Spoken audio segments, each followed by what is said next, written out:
अखण्डमण्डलाकारं व्याप्तं येन चराचरं तत्पदं दर्शितं येन तस्मै श्रीगुरवे नमः। अखण्डमण्डलाकार चराचर विश्व ब्रह्माण्डके যিনি ব্যক্ত করে আছেন তার চরণ যিনি প্রদর্শন করেন সেই গুরুকে প্রণাম নিবেদন করছি।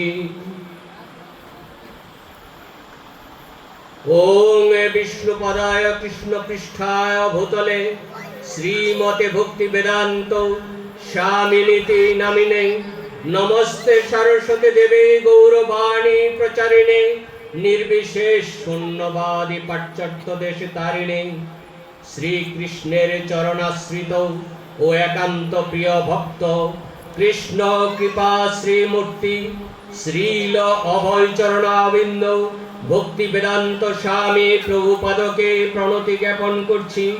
हे प्रभुपाद हे सरस्वती गोस्वामी ठाकुरेर प्रिय शिष्य कृपा पूर्वक श्री चैतन्य महाप्रभुर बाणी प्रचारेर द्वारा निर्विशेषवाद शून्यवाद पूर्ण पाश्चात्य देश उद्धारकारे आपनाके सश्रद्ध प्रणति निवेदन करछि। श्री चैतन्य मनोभीष्टं स्थापितं येन भूतले स्वयं रूपपदमहं ददाति सपदान्तिकं। श्रीलरूप गोस्वामी प्रभुपाद যিনি শ্রী চৈতন্য মহাপ্রভুর অভিলাষ পূর্ণ করিবার জন্য এই পৃথিবীতে আবির্ভূত হয়েছিলেন। আমি কবে পাবো তার আশ্রয়, আমি কবে তার আশ্রয় লাভ করতে পারবো? বন্দে হং শ্রী গুরু শ্রীযুত পদ কমলং শ্রী গুরু বৈষ্ণবাঞ্চ শ্রীরূপং সাম্রাজ্য জাতং সহগণ রঘুনাথন্বিতং তং সজীবম সাধৈতং সমধৃতং পরিজন সহিতং কৃষ্ণ চৈতন্য দেবং শ্রী রাধা কৃষ্ণ পাদন সহগণ ললিতা শ্রী বিশাখান্বিতাংশ। আমি আমার গুরুদেবের পদপদ্মে ও বৈষ্ণব বৃন্দের শ্রীচরণে আমার সশ্রদ্ধ প্রণতি নিবেদন করি।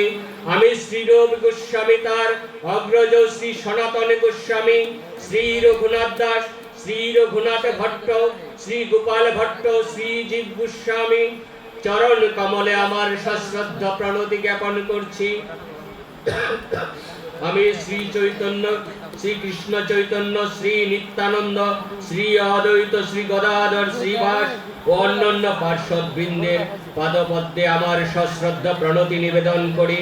আমি শ্রীমতী ললিতা ও বিশাখা সহ শ্রীমতী রাধারানী ও শ্রীকৃষ্ণের চরণ কমলে প্রণতি জ্ঞাপন করছি। হে করুণা সিন্ধু দীনবন্ধু জগৎপতে গোপেশ গোপিকা কান্ত রাধা কান্ত নমস্তুতে।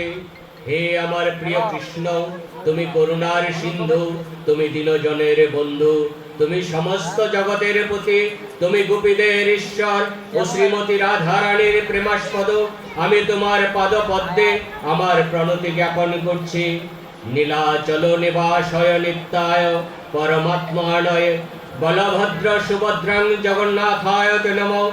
পরমাত্মা স্বরূপ যারা নিত্যকালে নীলাচলে বসবাস করেন সেই বলদেব সুভদ্রা এবং জগন্নাথ দেবকে প্রণতি নিবেদন করছি।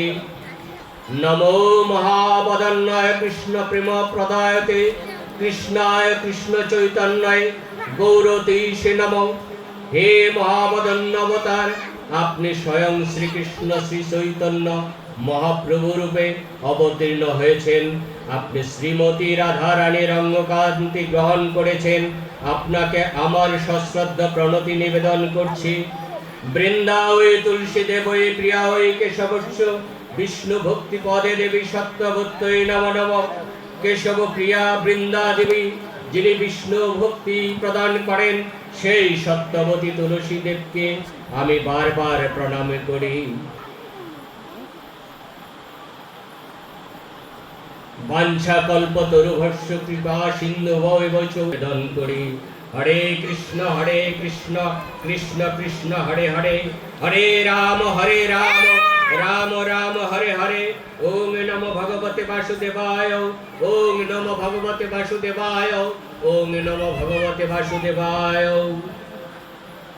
ओम पिता स्वर्ग पिता धर्म पिता हि परमं तप पितुरि प्रीतिमापन्ने प्रियन्ते सर्वदेवता ओम शांति रूपं खपारूपं स्नेहरूपं शुभं कौडिं साक्षात् भगवती देवीं मातरं तां नमाम्यहं नारायणं नमस्कृतं नरं चैव नरोत्तमं देवीं सरस्वतीं व्यासं तत जयमुदीरयेत्। संसार विजयी ग्रंथ श्रीमद् भागवत उच्चारण करबार पूर्वे परमेश्वर भगवान नारायण सर्वश्रेष्ठ मानुष नरनारायण ऋषि अवतार विद्या देवी सरस्वती व्यासदेव के आमी आमार सश्रद्ध प्रणति ज्ञापन करछि। सम्मानित सुधी,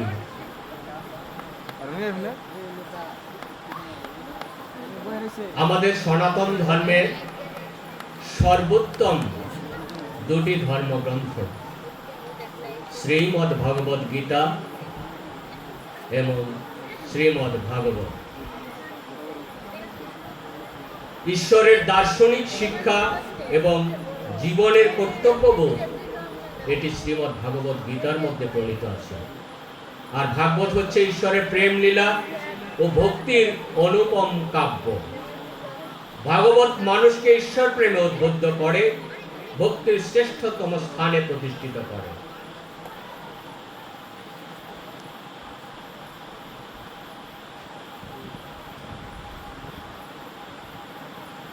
भगवत गीताय 18टी अध्याय 700 श्लोक, श्रीमद् भागवते रयेछे 12टी स्कंध 18,000 श्लोक। श्रीमद् भागवत एक महत् धर्मग्रंथ जा मूलत श्रीकृष्ण ओ तार लीला निये रचित। अर्थात जे पुराण भगवानेर महिमार फले भक्तबृंद किभाबे उद्धार हय, जे ग्रंथेर माध्यमे जे पाठेर माध्यमे जे ज्ञानेर माध्यमे आमरा लाभ करी सेटी श्रीमद् भागवते बर्णित आछे। सम्मानित उपस्थिति, आज के प्रभु जगन्नाथ स्वामीजीर रथयात्रा उपलक्षे श्रीमद् भागवतेर आसर श्रीमद् भागवत थेके आलोचना करार न्यूनतम सूक्ष्म ज्ञान आमार भितरे नेই।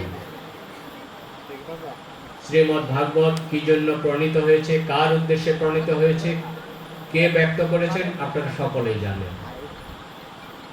এই সুখদেব গোস্বামী प्रणीत महाराज परीक्षितेर उद्देश्ये महाराज परीक्षितेर तार दिव्यधाम लाभेर पथ प्रगतिर थेके दुটো বিষয়ের উপর আলোচনা করব। তবে সেই আলোচনার প্রারম্ভে আমরা এই যে জগন্নাথ দেবের रथयात्रा एटी आमरा पालन करी महासमारोहे, किन्तु এই जगन्नाथ देव के एटी आमरा आसले अनेके जानी अनेके जानी ना। जिनी हरि तिनी कृष्ण तिनी जगन्नाथ देव। प्रभु जगन्नाथ देवेर आविर्भावेर तीनटी शास्त्रीय धर्मग्रंथे आलोकपात करा हয়েছে। একটি রয়েছে স্কন্দ পুরাণে, আর একটি রয়েছে চৈতন্য চরণ চরিতামৃত গ্রন্থে এবং প্রভুপাদ সরস্বতী ঠাকুরের প্রণীত গ্রন্থে। আজকে আমি এখানে সংক্ষিপ্ত আকারে প্রভু জগন্নাথ দেব যে রূপে পূজিত হয়, ঈশ্বরের আরেকটি রূপ, এটি আমি আপনাদের সম্মুখে আলোচনা করার চেষ্টা করব। আপনারা অনেকেই জানেন, হয়তো স্বল্প সংখ্যক লোক হয়তো জানেন না। তারপরেও আমি আজকে যেহেতু জগন্নাথ দেবের রথযাত্রা, সেই রথযাত্রা উপলক্ষেই যেহেতু আজকের উৎসব, সেই জগন্নাথের আবির্ভাব সম্পর্কে আমি দু চারটি কথা বলব। সত্যযুগে অবন্তী নগরে রাজা ইন্দ্রদমন নামে এক মহারাজ, মহাধার্মিক মহাসাধক ছিলেন। সেই ইন্দ্রদম্নর ইচ্ছা ভগবান দর্শন করবেন, কৃষ্ণ দর্শন করবেন। সেই সত্যযুগে ভগবানকে প্রাপ্তির একমাত্র পথ হইল ধ্যান। ধ্যানের মাধ্যমে ভগবানকে পাওয়া যায়, ধ্যানের মাধ্যমে হৃদয়ে ভগবানকে দর্শন করা যায়। ইন্দ্রদম্ন ধার্মিক ব্যক্তি, কিন্তু তিনি মহারাজ। এখন ধ্যান করতে গেলে অনেক সময়ের ব্যাপার। সেই সত্যযুগে যদি ধ্যানও করে, হয়তো দেখা যাবে শত শত বৎসর লেগে যাবে সেই ধ্যানের মাধ্যমে পরমার্থ গোবিন্দকে দর্শন করার জন্য। তবু তার ইচ্ছা সে ধ্যানের মধ্যে যাবে, কিন্তু তার প্রজা, তার পরিষদ, তার সভাসদ সকলেই আপত্তি করল যে আপনাকে ছাড়া আমরা এই রাজ্য, এই অবন্তীনগর রাজ্য আমরা এটি পরিচালনা করতে পারব না। বাধা হয়ে দাঁড়ালো তার সভাসদরা, তার সহযোদ্ধারা, তার প্রজারা। বেশ কিছুকাল সেই সভায় আলাপ আলোচনা কালে কখনোই কোনোরকম যখন পথ পেলেন না, হঠাৎ করে এক বৃদ্ধ সেই সভার মাঝে উপস্থিত হলেন। সেই সভার মাঝে উপস্থিত হয়ে রাজা ইন্দ্রদম্নকে প্রণতি জ্ঞাপন করে বললেন, আপনি যদি অভয় প্রদান করেন, আপনার মনের ইচ্ছাটা আমি একটু ব্যক্ত করি। রাজা চিন্তিত হলেন যে তাকে বললাম না, সে শুনলো না, হঠাৎ করে বলল যে আমার মনের অভিলাষ কি। তিনি তৎক্ষণাৎ তাকে সাদর সম্ভাষণ করে সানন্দ চিত্তে তার জন্য আসন দিলেন এবং তাকে অনুরোধ করলেন, আপনি দয়া করে বলুন আমি কি নিয়ে ব্যথিত, কি নিয়ে চিন্তিত। তখন সেই বৃদ্ধ লোকটি বললেন, আপনি ভগবানের সান্নিধ্য লাভ করতে চাচ্ছেন। আপনি যার সান্নিধ্য লাভ করতে চাচ্ছেন তাকে পেতে হলে লবণ সমুদ্রে নীলাদ্রি পর্বতের কাছে যেতে হবে, এবং সেই পর্বতের মাঝেই সেই বিশ্ব ব্রহ্মাণ্ডের জগৎ পিতা পরমেশ্বর ভগবান নীল মাধব রূপে সেখানে পূজিত হচ্ছে। এ বলেই তিনি সেখান থেকে হঠাৎ করে অদৃশ্য হয়ে গেলেন। কিন্তু লবণ সমুদ্রের নিকট নীলাদ্রি পর্বত, সেটি কোথায় এ বিষয়টি তো জানা হলো না, অজ্ঞাত রয়ে গেল। ইন্দ্রদম্ন চিন্তিত হয়ে পড়লেন এবং তিনি তার রাজ পুরোহিত যারা আছে তাদের সকলকে অনুরোধ করলেন যে চতুর্দিকে ছড়িয়ে পড়ো, চতুর্দিকে খোঁজ করো যে কোথায় সেই নীলাদ্রি পর্বত, লবণ সমুদ্রের নিকট নীলাদ্রি পর্বত আছে এবং সেই নীলাদ্রি পর্বতের মাঝেই আমার পরমেশ্বর ভগবান শ্রীকৃষ্ণের নীল মাধব রূপে অবস্থান করছেন, সেটির সন্ধান প্রাপ্তির জন্য। রাজা ইন্দ্রদমনের রাজ পুরোহিত বৃন্দ, বিজ্ঞ সভাসদ যারা ছিলেন, তারা চতুর্দিকে ছড়িয়ে পড়লেন সেই লবণ সমুদ্রের নিকট নীলাদ্রি পর্বতের সন্ধানে।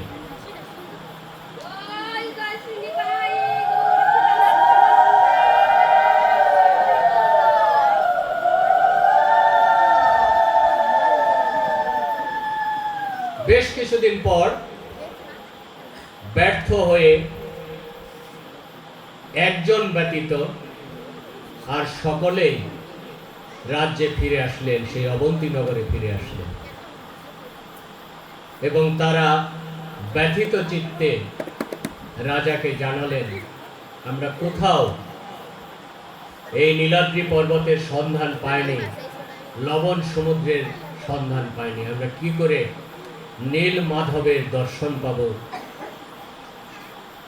রাজা খুবই আত্মপীড়িত হয়ে গেলেন, চিন্তিত হলেন, তাহলে কি আমার যে মনো ইচ্ছা, মনোবাসনা, এটি কি পূর্ণ হবে না? কিন্তু আসলে যদি কেউ ভক্তিজ্ঞ, সর্বজ্ঞানে গুণান্বিত বিদ্যাপতি, তাকে কি আমি হারালাম? আমার ইচ্ছা পূর্ণ করার জন্য তাকে যে আমি এই রাজ্যের বিভিন্ন দিকে যে তাকে ছড়িয়ে দিলাম, পাঠিয়ে দিলাম, সে ফিরল না। ভীষণভাবে চিন্তিত হয়ে পড়লেন। বিদ্যাপতি চলতে চলতে একদিন শবর রাজ্য, নীলাদ্রি পর্বত, সেই নীলাদ্রি পর্বত গভীর অরণ্য, সেই নীলাদ্রি পর্বতের মাঝে এসে উপস্থিত হলেন। এটি ছিল শবর রাজ্য। আর শবর রাজ্য হচ্ছে, শবর হলো অন্তজ। আমাদের সনাতন ধর্মমতে 4টি বর্ণ রয়েছে, ব্রাহ্মণ, ক্ষত্রিয়, বৈশ্য, শূদ্র। আমরা সবাই জানি যে 4টি বর্ণই সনাতন ধর্মের প্রধান, কিন্তু এর বাহিরেও, বৈদিক ধর্মের বাহিরেও আরো একটি সম্প্রদায় রয়েছে। সেই সম্প্রদায়টি হলো শবর, যা অন্তজ হিসেবে পরিচিত। এই শবররা ব্রাহ্মণ, ক্ষত্রিয়, বৈশ্য, শূদ্র এদের চেয়েও নিচু স্তরে। এরা পূজা পার্বণ নয়, এরা শুধু ভগবান রূপে নীল মাধবের আরাধনা করেন এবং সেই নীল মাধবের আরাধনাটাও সকলে নয়, শবর রাজ্যের যিনি রাজা বিশ্ব বসু, উনি সেই নীল মাধবের আরাধনা করেন। তো যাই হোক, নীলাদ্রি পর্বতে যখন এসে পড়লেন বিদ্যাপতি, রাজ্যের ছোট ছোট ঘরগুলো দেখে একটা সময় সে সুন্দর একটি বাড়ি দেখতে পেল। তার ইচ্ছা হলো যে আমি শ্রান্ত, ক্লান্ত, তৃষ্ণার্ত, ক্ষুধার্ত, যদি আমি এই গৃহে যে কিছু যদি সহায়তা পাই, নিজের দেহটাকে রক্ষা করতে পারব। বিদ্যাপতি এই নীলাদ্রি পর্বতে যে অবস্থান করছে সেটি কিন্তু সে বুঝতে পারেনি। সে সুন্দর যে বাড়ি, সেই বাড়িতে প্রবেশ করলেন, দরজায় গিয়ে স্বল্প স্বরে আঘাত করলেন। দরজায় আঘাতের শব্দ শুনে দরজা খুলে এক যুবতী কন্যা, নাম ললিতা, ঘরের বাহিরে আসলেন। এসে দেখলেন অত্যন্ত সুন্দর মুখে একজন মহান পুরুষ দুয়ারে দাঁড়িয়ে আছে, অত্যন্ত ক্লান্ত, পরিশ্রান্ত।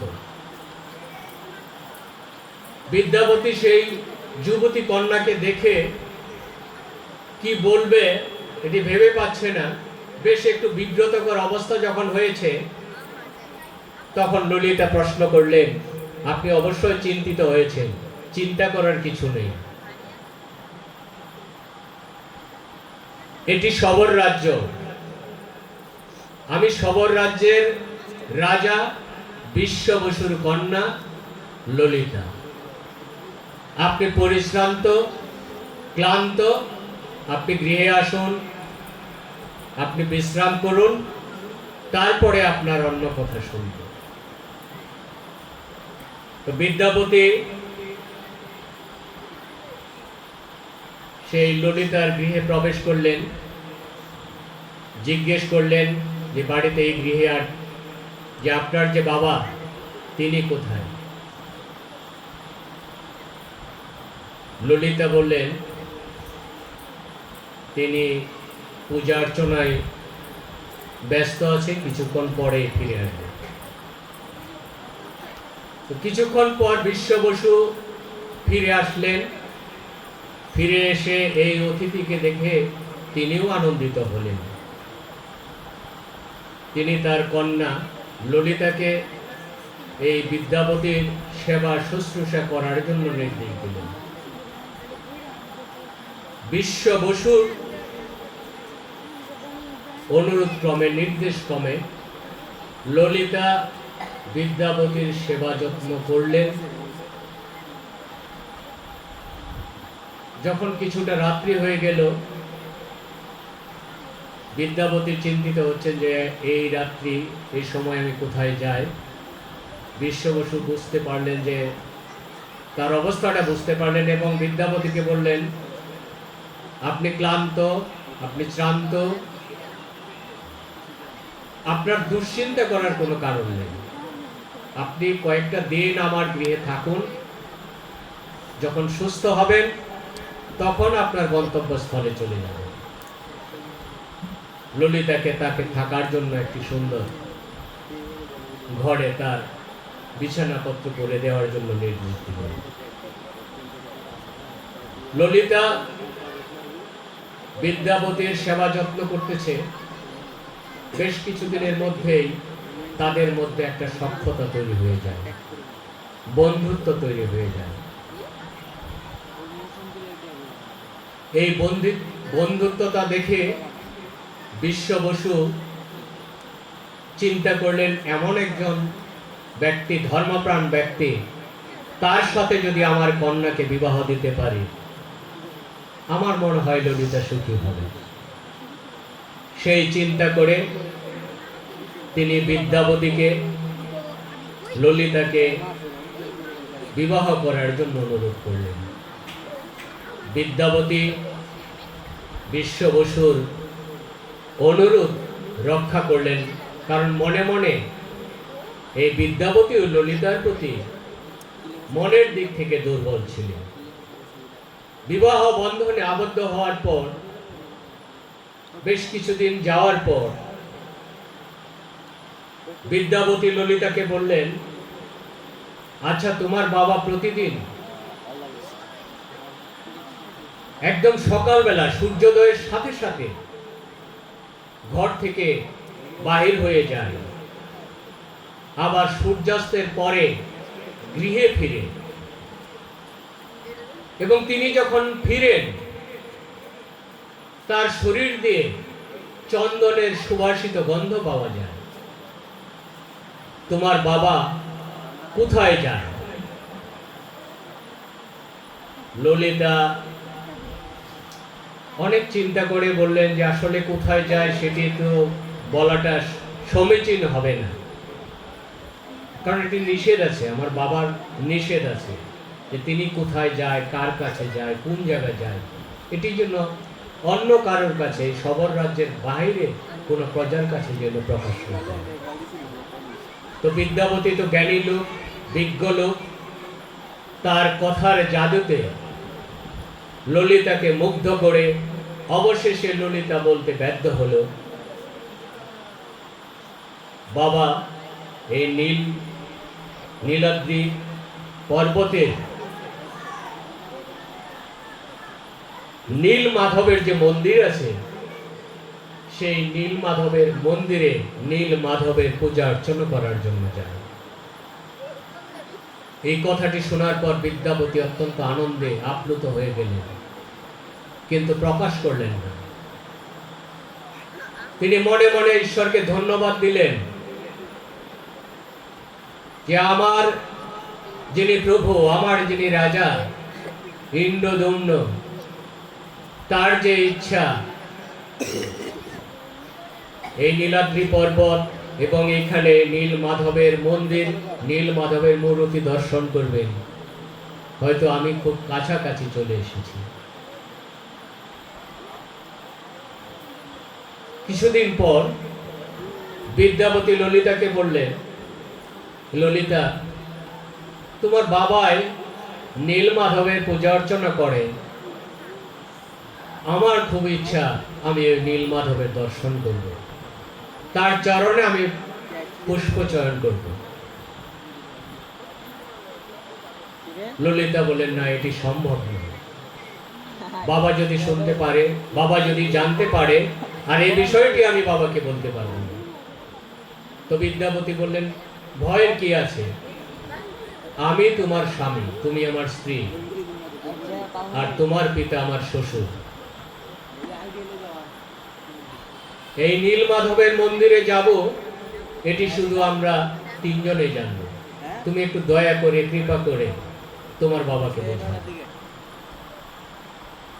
নারী জাতি কোমল হৃদয়ের অধিকারী, যেমন কঠোর তেমন নরম।